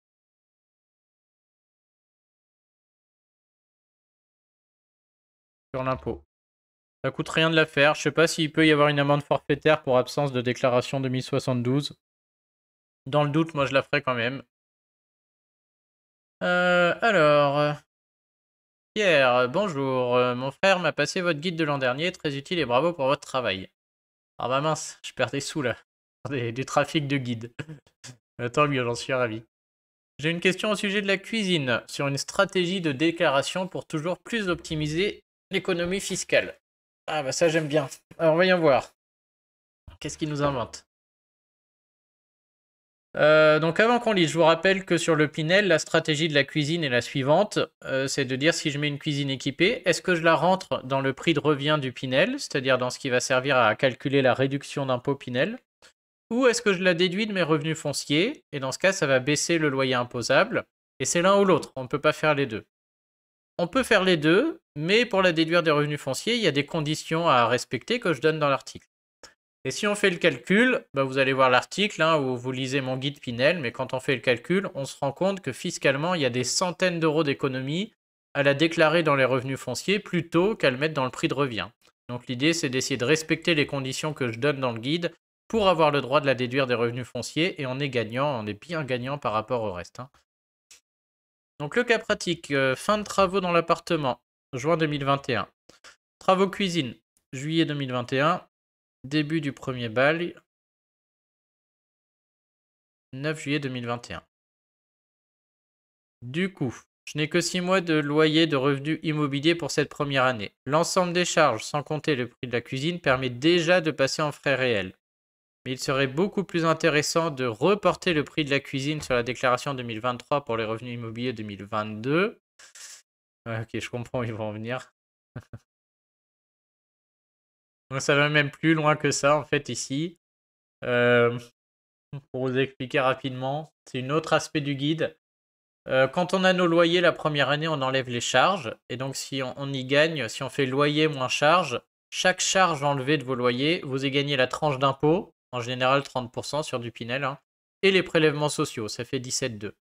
Par contre, si en faisant loyer moins charge, on est dans le négatif, la partie entre 0 et moins 10 700, donc la partie dans le négatif, c'est des charges sur lesquelles on ne gagne plus les prélèvements sociaux, on gagne que la tranche d'impôt à 30%. Et donc cette personne-là, elle aurait très envie de ne pas déduire la cuisine cette année parce qu'elle est déjà en négatif, elle y gagne que la tranche d'impôt. Il aurait envie de la déduire l'année suivante et donc d'y gagner tranche d'impôt et prélèvements sociaux. Mais ça, c'est impossible puisqu'on est obligé, c'est marqué dans le guide aussi, hein, de déclarer l'année où on paie la charge. Donc c'est une très bonne idée, ça montre qu'il a très bien compris le mécanisme. Bonjour. Donc vous avez très bien compris le mécanisme et l'idée est bonne. Malheureusement, on est obligé de déduire une charge l'année où on la fait. Marqué dans le guide aussi.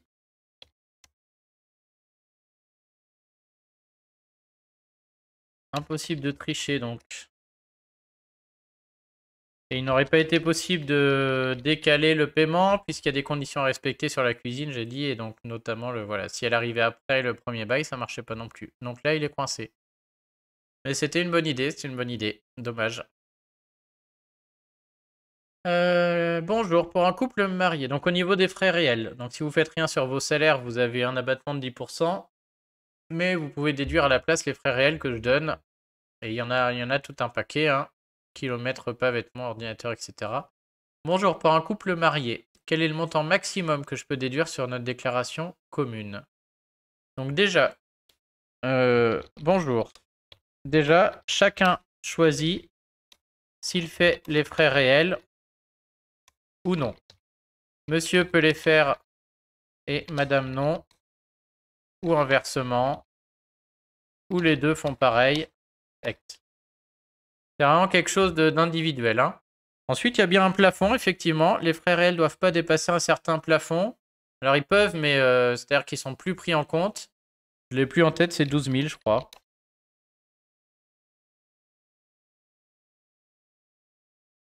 12 829. On va voir sur ImpôGouv si je trouve le même montant, ce sera OK. Eux, ils nous le mettent même pas. Je sais même pas pourquoi ils sortent en premier, franchement. 12 829, service public, journal du net. OK, donc ça me va. C'est 12 829 €. Plafond de 10% ou c'est le plafond des frais réels?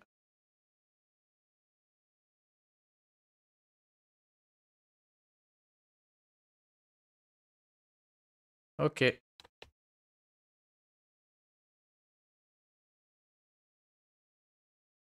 Et bien sûr, 12 829 par personne. Hein. Et je me demande s'il n'y en a pas certains qui peuvent aller au-delà de ce plafond. Je sais plus, des pilotes d'avion, des choses comme ça. Là, il y a certaines professions qui peuvent dépasser le plafond, il me semble. Je suis plus à vérifier, mais on verra si j'ai la question un jour. Je retournerai voir ça. Alors, on va les repasser là. Alors, bonjour. De janvier à juin, mon fils était en BTS. En août, il trouve du travail. Il a eu 20 ans en décembre. Faut-il rattacher à une déclaration, qu'il fasse une déclaration seule? Il vit toujours chez nous, peut-on déduire une pension? J'ai pas de réponse, hein, il faut relire l'article, il faut faire les tests. Hein. Je peux pas dire à l'avance, c'est impossible. Comme indiqué dans l'article, il faut faire les tests et garder la meilleure solution. Je vais faire un live où je vais expliquer comment je fais le test. Twitch sur le sujet prochainement.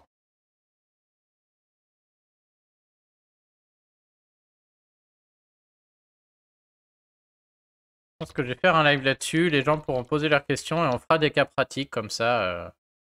Ce sera plus simple. Hein. Alors, bonjour, avec mes frères et sœurs, on a hérité de la maison des parents à leur décès, mais comme les arrangements n'avaient pas été faits avec une des sœurs de mon père, un des petits-enfants de cette sœur a demandé sa part, a pris un notaire, mais comme sa part est inférieure aux frais de notaire, elle n'a plus voulu sa part. Je voudrais savoir qui doit payer les frais de son notaire. Merci d'avance cordialement. J'en sais rien. Elle a pris un notaire, mais elle a renoncé. Après, à mon avis, c'est elle. Aucune idée là.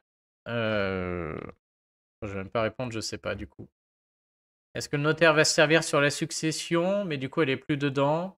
Et je pense que c'est pour ça que cette personne me demande, parce qu'il n'a pas envie que son notaire à elle se serve sur la succession, ou est-ce que c'est à elle de le payer, malgré le fait qu'elle refuse? À mon avis, c'est à elle, mais je suis pas sûr. Donc là, à voir avec votre notaire, faut lui demander. Ouais, je sais pas. Ensuite, sur le don d'argent entre époux, donc je vous rappelle que quand on est marié ou pacsé, on ne peut pas donner autant d'argent qu'on veut à son conjoint, parce qu'il y a des stratégies d'optimisation fiscale. Donc c'est ce que j'explique dans cet article. On peut transmettre que jusqu'à 80 000 euros, hein, pas plus. Bonjour, comment sera matérialisé concrètement ce don entre époux pour être fiscalement admis? Un virement est-il suffisant? Donc oui, un virement et puis une déclaration. Hein. Bonjour. C'est surtout une déclaration à remplir. Je la donne ici avec le mode d'emploi.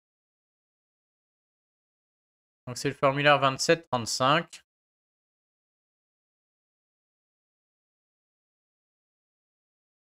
crois que je suis bien référencé là-dessus. Comment déclarer un don? Ou pas du tout. Non, je suis à la rue. Ah, c'est que maintenant on peut déclarer en ligne et j'ai toujours pas mis à jour. Il va falloir que je le fasse. J'étais pas fan parce qu'en ligne on peut déclarer que le don le moins intéressant. Hein. J'explique dans l'article, il y a deux types de dons. Il y en a un qui est mieux que l'autre. Et en ligne, on peut pas faire celui qui est mieux, je crois. Pour l'instant, moi je reste un adepte du papier. Bonjour, je vous reconfirme. Ok. Alors, travaux locatifs. Bonjour, je fais cette année des travaux dans l'appartement que je loue. Il semble que le microfoncier au réel soit plus intéressant. Alors ça, c'est pas... C'est l'un ou l'autre. C'est soit microfoncier, soit réel. Mais pourquoi être engagé pour 3 ans? Eh ben ouais, c'est la règle. Hein. Donc soit c'est microfoncier, on déduit rien, on a un abattement de 30%. Soit c'est le réel, ça peut être mieux une année, mais on est obligé d'y rester 3 ans. Bonjour. C'est la règle. Si on part au réel, on s'engage 3 ans. Il faut donc anticiper pour voir si le gain cette année avec le réel compense la perte des 2 années suivantes où le micro aurait été meilleur.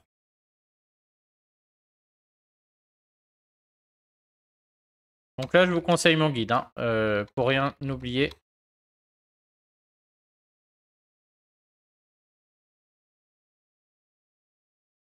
Qu'est-ce que j'ai mis encore?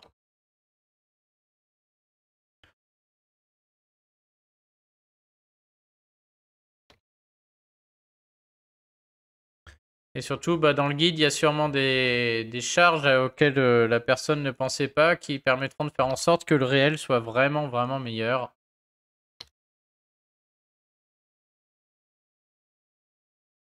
Alors, Olfo. Nouveau rédacteur, je ne sais pas si je dois... Alors, sur les journalistes, donc les journalistes, ils ont un abattement de 7 650 €. Donc eux, c'est pas comme les frais réels. Ils peuvent faire les frais réels, comme je dis, sur leur salaire. Mais ils peuvent aussi enlever 7 650 sans réfléchir, entre guillemets. Hein. Je ne sais pas si j'ai le droit, dois considérer le remboursement du pass Navigo à 50% de mon employeur comme des frais d'emploi et donc les réintégrer dans mon revenu imposable. Merci de votre précision. Ah. Pas non plus. Je vais regarder si je l'ai mis dans l'article.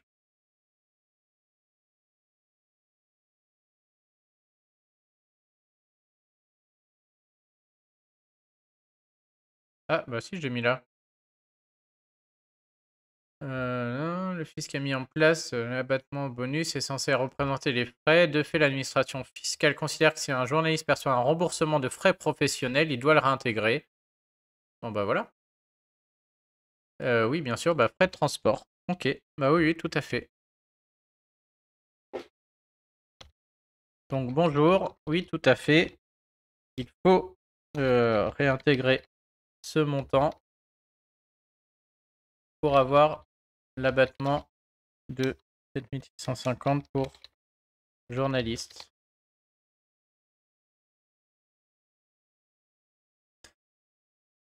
Et un petit dernier, Sophie, sur les frais réels. Bonjour, je suis allé en haute saison à plus de 1 000 km de chez moi. Puis-je déduire ces frais kilométriques pour l'aller et le retour, à savoir que j'étais logé sur place pendant la durée du contrat? Là, on procède, c'est dans l'article, hein, donc bonjour. Il faut faire comme indiqué dans le paragraphe, frais de double résidence, si vous répondez aux conditions.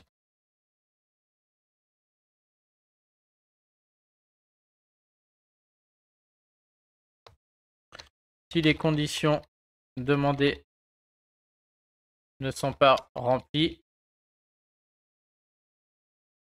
alors ce n'est pas déductible. Et sinon, bah, sinon c'est seulement un aller-retour par semaine.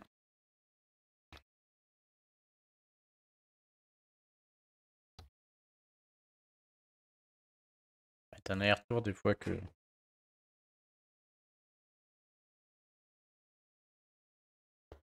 Bon, on arrive au bout. Je vais peut-être pouvoir me faire ma location meublée. Je sais pas si je vais avoir le temps.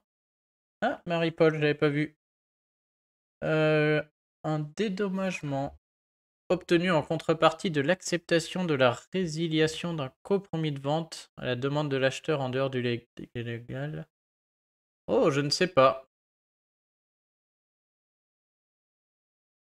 Je sais pas, mais ça se regarde ça. J'ai jamais eu le cas. C'est rare qu'on ait ce dédommagement, quoi. Comment ça s'appelle? Euh,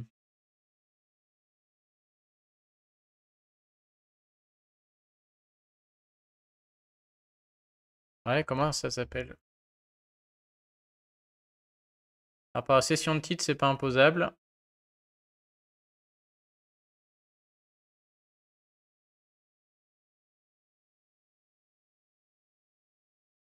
Apparemment, il n'y a rien dans le code général des impôts.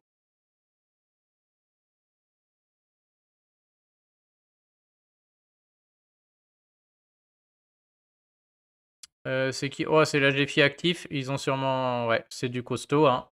Pas de souci sur ce site-là, hein. Et qui nous dit qu'a priori, c'est pas imposable. Donc, qui dossier familial, c'est aussi du très sérieux.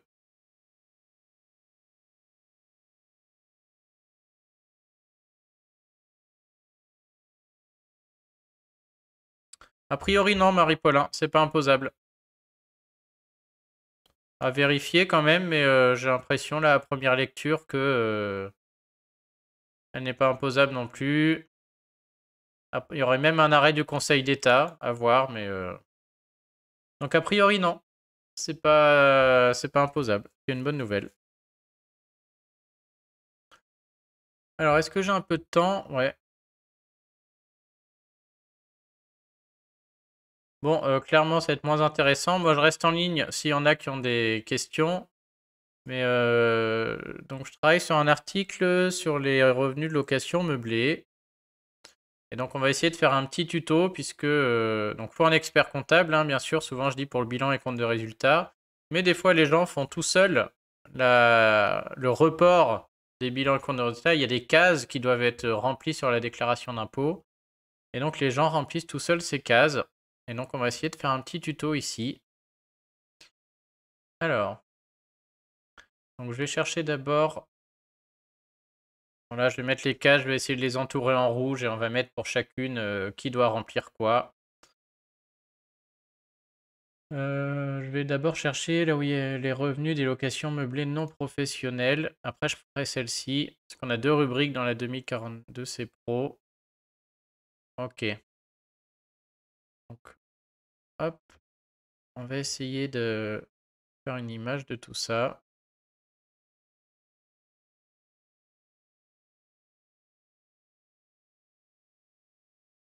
Un coup de paint. Il va falloir que je fasse autrement parce qu'on voit plus mon écran.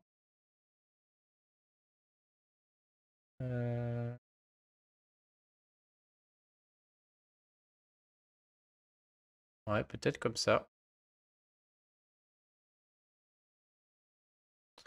Alors, on va rogner tout ça. Hop.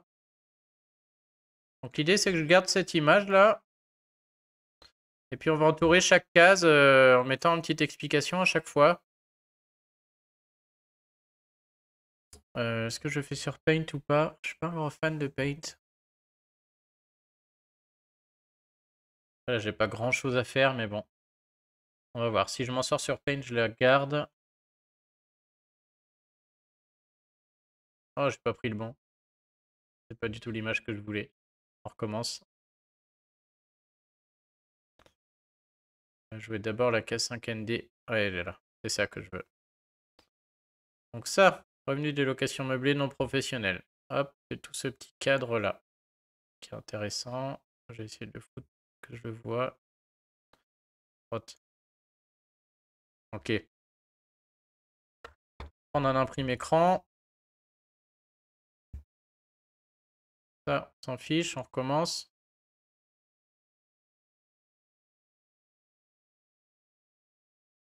Hop. On va essayer de garder que tout ça. On va dézoomer un peu. Je vais d'abord renier ça.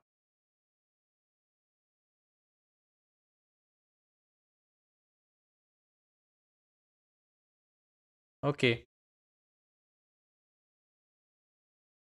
Alors, les cases qui nous intéressent là-dedans. Donc ça, c'est les revenus des locations meublées non professionnelles. Donc ceux qui louent un bien meublé et qui sont ce qu'on appelle au régime microbique, c'est-à-dire qui n'ont rien fait de spécial. Ils ne peuvent pas déduire les charges, mais ils ont un abattement de 50% et remplissent la carte 5ND et 5OD. Je sais pas comment je fais. Soit je les entoure d'une couleur et je mets de la même couleur, à quoi ça sert. Là, je vais avoir quoi sur ce formulaire? Il faut que j'entoure 5ND, 5OD. Je peux écrire au-dessus. Après, il faut que j'entoure la 5NA, 5NK. Là, je peux écrire au-dessus aussi. Les 5NA, 5NK, c'est différent. Donc, je vais écrire à droite et à gauche. Il y a la 5NY, qui est là le déficit. Et la 5NZ, que je voulais mettre en avant. Putain, je la vois même plus. C'est quoi, régime réel? 5NZ. Ah, elle est là. Oui, bah oui, 5NY, 5NZ. Ok. Et après, j'en aurai d'autres, mais elles sont pas sur ce formulaire, donc ça va aller. Tout ce qui est en dessous, ça se remplit tout seul. Ok, donc je vais pouvoir faire des petites flèches, etc. Je vais essayer sur Paint. Si ça me gonfle, je ferai autrement. Donc en rouge, on a celle-ci.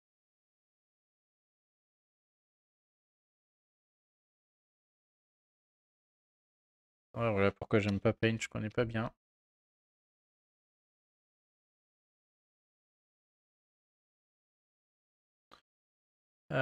J'imagine qu'on peut ramener du texte quelque part.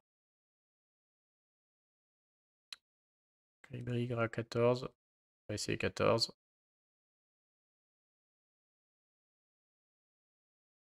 Alors ça, donc c'est de la location meublée. Donc je pense que je le mettrai dans l'article. Ça c'est régime micro BIC.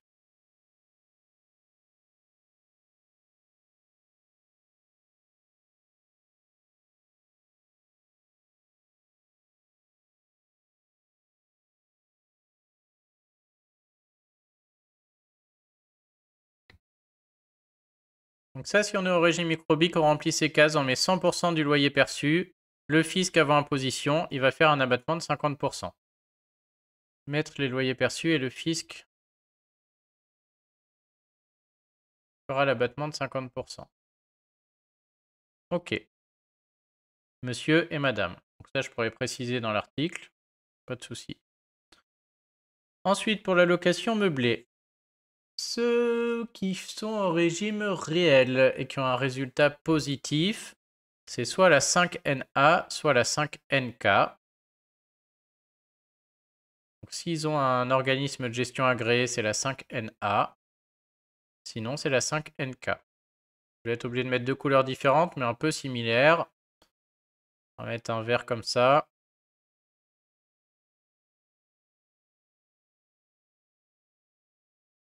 Comment je peux faire? Je vais écrire exactement la même chose, c'est un peu bête, mais... ouais, c'est pas grave. On va vraiment essayer de faire un truc lisible. Qui arrive juste au-dessus, là. On va essayer de faire un truc là. Donc ça, c'est régime réel avec un résultat positif. Et adhérent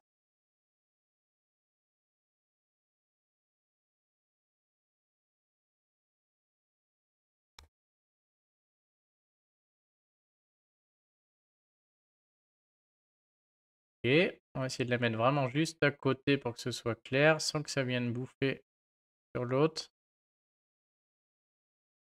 Donc régime réel avec un résultat positif et adhérent à un organisme de gestion agréé. Donc ça, c'est la case 5NA. Il y en a quasiment la même pour ceux qui ne sont pas adhérents à un organisme de gestion agréé. Qui, à mon avis, est assez rare, hein.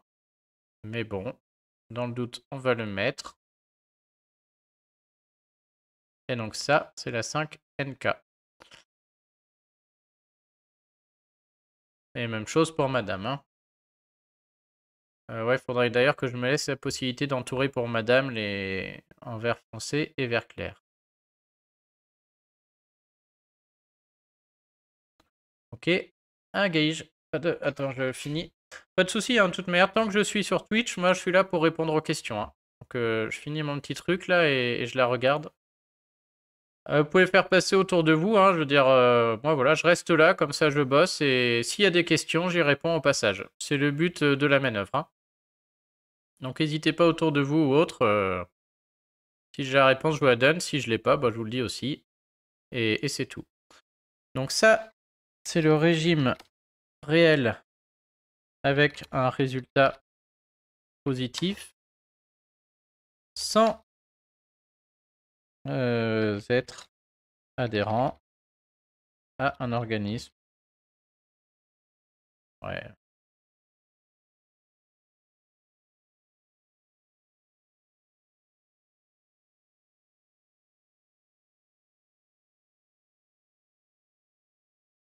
Je peux modifier ça ou pas? Non, je peux même pas. Ok, et puis je vais m'en entourer deux, donc c'est pareil pour lui. Oh misère.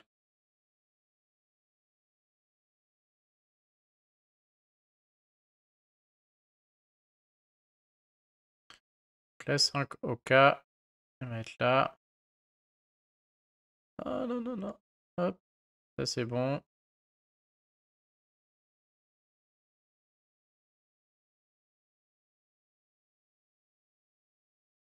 Ok. Et une dernière, après je suis à toi, Gaëj. Donc celle-ci, c'est aussi avec le OGA dans le viseur.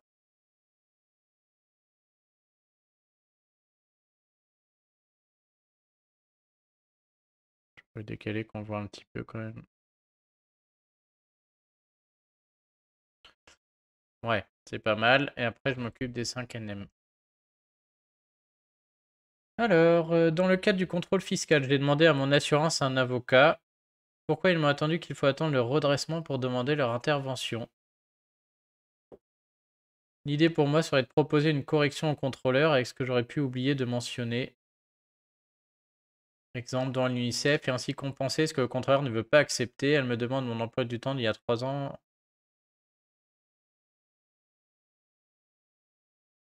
Ouais, je sais pas du tout. Je sais pas pourquoi l'assureur veut pas. Faudrait voir le contrat d'assurance ou est-ce qu'ils sont en train juste de jouer la montre pour pas devoir le payer? Je sais pas trop.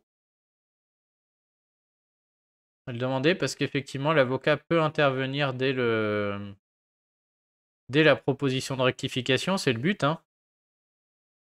Ensuite, l'idée de moi, ce que j'ai déjà vu par contre, c'est-à-dire quand le contrôleur vient faire un truc et qu'on a autre chose à corriger en notre faveur, moi, c'est très fréquent que ce soit pénible parce qu'ils acceptent pas, ils disent de refaire une correction par ailleurs et des fois le délai est passé, c'est un peu pénible et ça, je sais pas si on peut contrer, je pense que Jean-Martin saura du coup, c'est typiquement son boulot. Le problème se pose aussi avec les travaux effectués par les nus propriétaires parce que ma donation est encore en cours. J'ai déclaré les frais de travaux effectués. Ouais, je sais pas. Là, on sort vraiment de ma compétence, hein. Sur le contrôle fiscal, je suis moins bon. Et puis là, pourquoi la banque veut pas, ça, je sais pas, hein. Faut leur demander. Ouais, c'est un petit mail, ouais, faut voir ce qu'en dit Jean-Martin là. Mais c'est clair que vu ce qui se passe, on dirait qu'il faut se faire quand même accompagner, hein. C'est un gros redressement du coup? Parce que si on parle de plusieurs milliers d'euros, ouais, ça vaut le coup d'aller voir un avocat fiscaliste rapidement quand même. Alors ensuite, moi, au niveau de mes cases. 5NZ. Donc quand on est au réel et qu'on sort un loyer positif, ça se passe en case 5NA, 5NK si on n'a pas d'organisme, ça je me l'étais mis. Si on est déficitaire, du coup, c'est la 5NY. Et 5NZ. Donc c'est aussi les 4 là que je veux entourer. Qu'est-ce qu'on va aller mettre? Du bleu cette fois. De forme de bleu, mais elle a l'air un peu claire lui. Du bleu et du violet.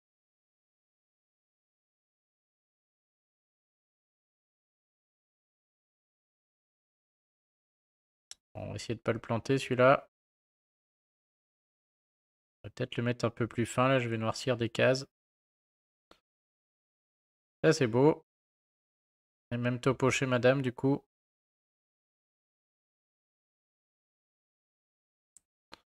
Ok. Et je vais faire le même en bleu. Non, non, non. Hop, hop, hop.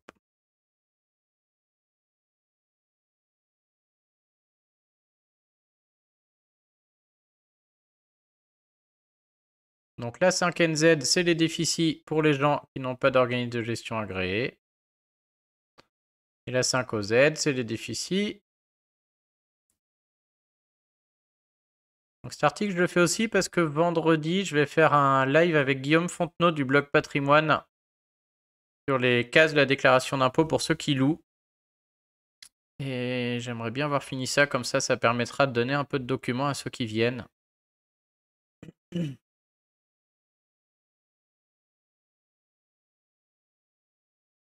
Ok, donc ça c'est pas mal. Du coup, en termes de texte, à 14h.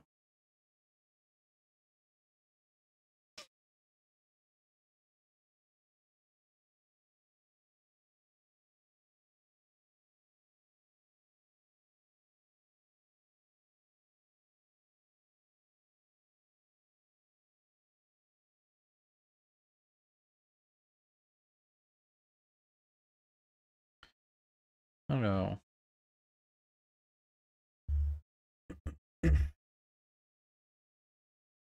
Ouais, ouais, c'est enregistré, Gaëj. Mais je disais que là, de toute manière, on sort un peu de mon champ de compétences, je sais pas trop, hein. Donc, donc ouais, non. Là, je sais pas trop. Donc, je pense que le mieux, c'est de. Je sais pas pourquoi l'assurance veut pas. S'ils sont dans leur droit ou pas, s'ils jouent la montre.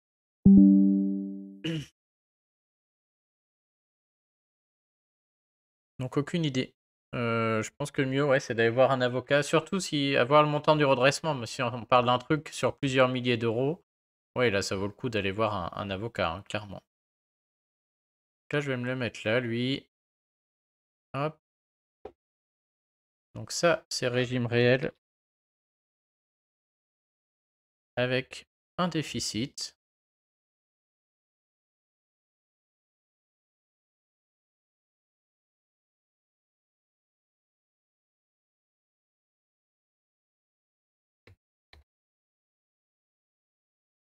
Le problème, voilà, c'est le problème que j'avais peur là. On arrive en plein dans les cases, donc je vais être obligé de le caser un peu ici. On fera un système de flèches à mon avis. Et on va mettre un texte en bleu foncé. Ah oui, d'accord. Ah bah ouais, non, là, il faut... Ah ouais, ça vaut le coup d'aller vérifier, hein. Ah bah ouais, 9 000 et 7 000 euros, bah soit Jean-Martin, là, moi je vais écrire un petit mail, sinon n'importe quel avocat fiscaliste, je pense que là, ça vaut le coup d'aller payer un premier rendez-vous, hein. Ouais, je ferais comparer d'un petit... Non, j'ai pas son cabinet, il est indépendant, faut lui envoyer un mail, au mail que je t'ai donné, là. Mais sinon, même un rendez-vous avec un avocat fiscaliste, là oui, hein. Ok, ça va coûter quelques centaines d'euros, mais au moins on sort. Soit on part, on sait qu'on va le prendre pour aller contester, soit on sait qu'il n'y a pas matière à contester et on paye. Voilà. Ah ouais, c'est déjà fait. Si l'avocat fiscaliste prend pas, ouais, j'ai tendance à penser que ça sent le sapin. Il faut en avoir trouvé un bon. Moi, je connais pas bien, je connais pas j'ai pas de référence sur un avocat fiscaliste. Alors, et ça, donc régime réel avec déficit et adhérent en OGA. Ok. Et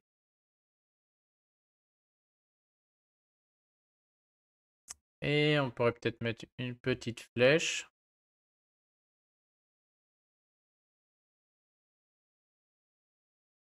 Elles sont pas folles leurs flèches. On va mettre des flèches qui vont diagonale. Non. Je veux même pas la voir. Oh là là, enlève-moi ça.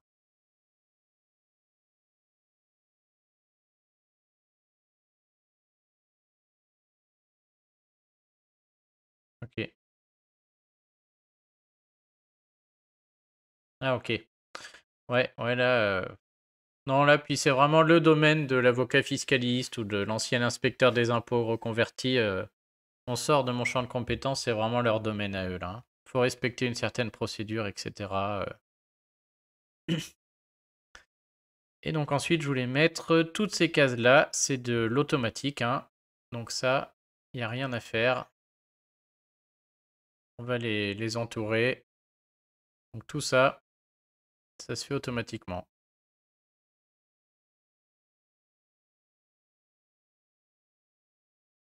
Hop.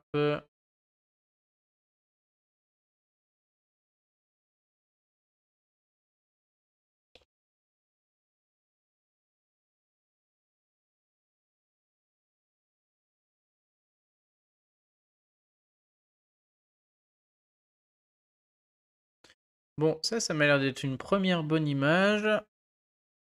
Je mets toujours un corrige ton impôt parce qu'il y en a qui vont me la piquer, ça c'est sûr. Donc au moins, il y aura mon nom au milieu. Toujours ça de prix. Donc pour la petite histoire, quand on fait des images comme ça, normalement on n'a pas le droit de me les piquer. Je pourrais même aller attaquer ceux qui les reprennent parce que ça arrive souvent. Mais bon, j'ai autre chose à faire, j'avoue, c'est pas. Je sais qu'il y a des entreprises, elles se spécialisent là-dedans, quoi. Elles cherchent les sites internet qui reprennent les images et puis elles les poursuivent en justice après. Elles récupèrent parfois plusieurs milliers d'euros par image ou centaines d'euros. Mais bon, faut avoir du temps à perdre, je trouve. Enfin, c'est vraiment pas une manière très intéressante de gagner de l'argent. Donc moi, je mets un gros corrige ton impôt partout au milieu et je me dis voilà, au moins ils la reprennent, tant mieux pour eux si ça les aide, mais je fais un peu de pub au passage. Bon, ça m'a l'air pas mal. Est-ce qu'il y avait d'autres cases que je voulais remplir? Durée de l'exercice, on s'en fout. Je pourrais mettre le 5NG, 5OG. C'est le 71%. Est-ce que je le mets?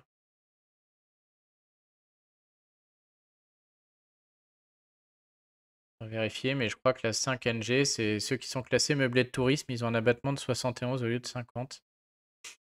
Bah, avec plaisir, Gaël, j'hésite pas à en parler autour de toi et à suivre le site. Et puis tu peux repasser s'il y a une question sur la déclaration d'impôt quand tu veux. Donc la 5NG, on va aller voir. Je crois que c'est l'abattement de 71 pourtant, hein.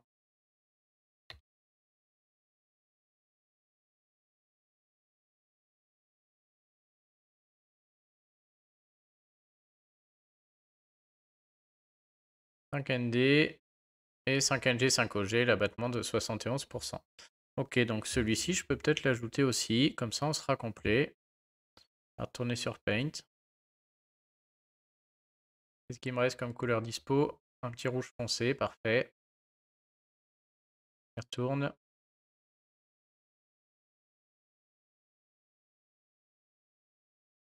Ah, du coup, mon corrige ton impôt en plein milieu va m'emmerder. Chier. Comment je l'enlève? Trop tard, c'est pas grave. Peut-être avec un CTRL Z et je recommence. On va essayer de faire un truc comme ça. Mettre en plus petit. Donc ça, c'est régime micro BIC. Comment ça s'appelle exactement? Je sais plus. Un meublé de tourisme.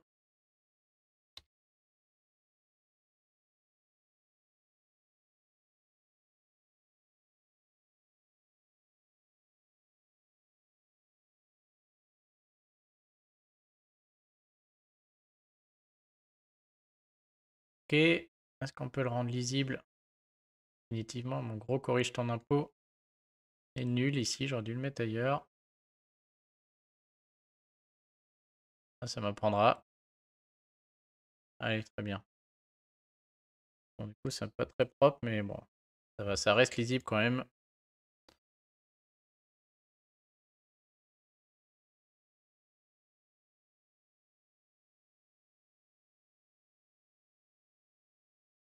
Allez, on va y aller comme ça. Donc celle-là, j'enregistre sous le bureau. Hop. Et donc ça, case de la location meublée. Ok. Et bah, je pense que je me reconnecterai tout à l'heure. Je vais faire une pause, je vais aller manger.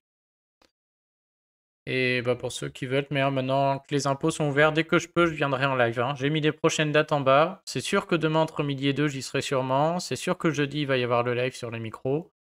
Mais voilà, peut-être même le soir, ou peu importe, hein, voilà. Dès que je serai devant l'ordi et que je travaille sur le site, je vais m'y mettre. Et comme ça, s'il y a des questions, faites passer le mot, hein. S'il y a la moindre question, n'importe qui peut passer, me la poser ici, ce sera avec plaisir.